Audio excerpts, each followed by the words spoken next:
Do you feel like your plants are hungry and no matter what you do, they're just not thriving? Well, we're in Jim's garden today and he has a solution.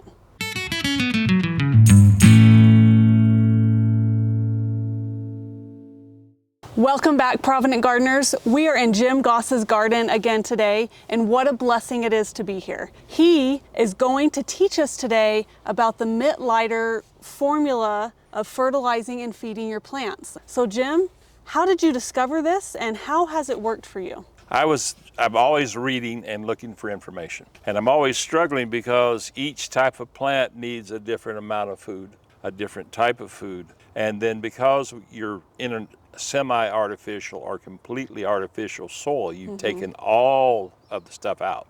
And if you just put back part of the magic, then you get part of the benefit. The thing that I love about his systems, he's done the research, he's done the work, and there are thousands of people using this or maybe more.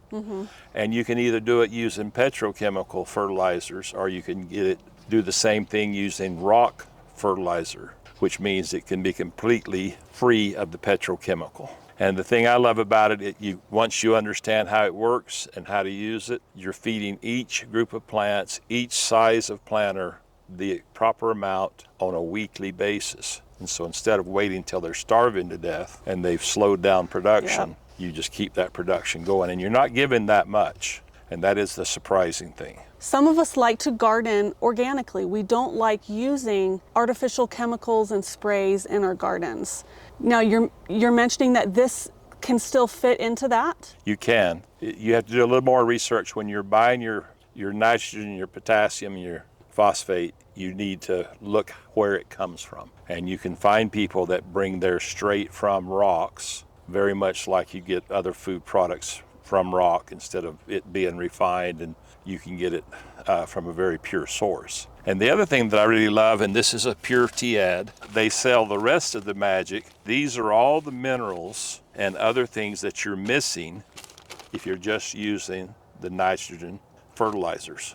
And so you just add this to the mix, and they tell you all this is in the book, and you can get the book online for free. You don't have to pay money for it, but it's a very good book, and they've got pictures, and it's really well supported, and that was impressive because I've had problems with plants and gone, I have no idea what you're upset about. All the time, yes, all the time. And then what I love that he does, this is a gypsum and borax, and there's almost no borax. There's just a spiff of borax and a lot of gypsum. This supplies you with the calcium and the borax that you need, but you only need a very small amount. And the only time I use this material is when I replant a bed. These beds you see behind you, the carrots, the greens for the winter, et cetera, I redo the whole procedure. I start back with the gypsum borax mix. You're talking small quantities here. You're not talking lots. And then I just make sure that when I use the mix that I roll it together, and you can see this is mixed all the way through it, but it has a tendency because it's smaller to settle to the bottom. I see. And so before I use it, I just give this all a shake, and make sure that it is mixed in so that it's getting all the magic. And then you just do it weekly, and then you learn how much each tote takes and what each plant likes and doesn't like. And it works great. I've just been impressed that they've done all this research and all this work, and then they show you how to troubleshoot your plants. One, for example, on the tomatoes, each tote is equivalent to 12 feet of linear row. And the Mittleider takes that into account, but I only add 1 tablespoon of this mixture. This is only done once when you start the bed, each time you replant the bed, but I only use 1 tablespoon of this a week for that whole bed. So you're not talking gallons and gallons. This was a 20-pound source of the main fertilizer chemicals, and I still have this much left over, almost half of it from this year.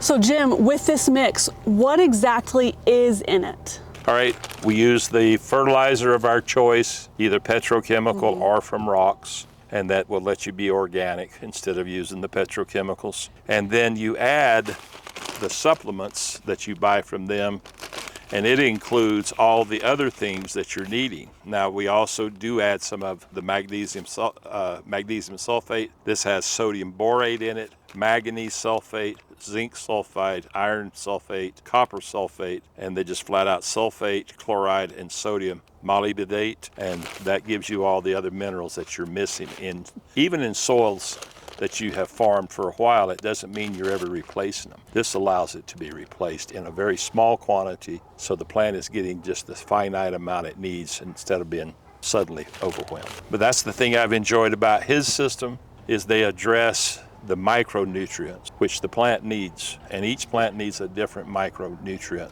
for strawberries compared to tomatoes, compared to squash, compared to... Well, and even at different points in their life. First they've got to maybe have more nitrogen to really get going, but then they need potassium and phosphorus to be able to put on fruit. Exactly. I love the thoroughness of the system, and that they have a lot of support, and that they have a lot of answers. Well, you heard it from this wise expert in the garden. I mean, just look around us. It is flourishing. Don't be afraid to get a little bit of dirt under your fingernails so you can turn that dirt into dinner.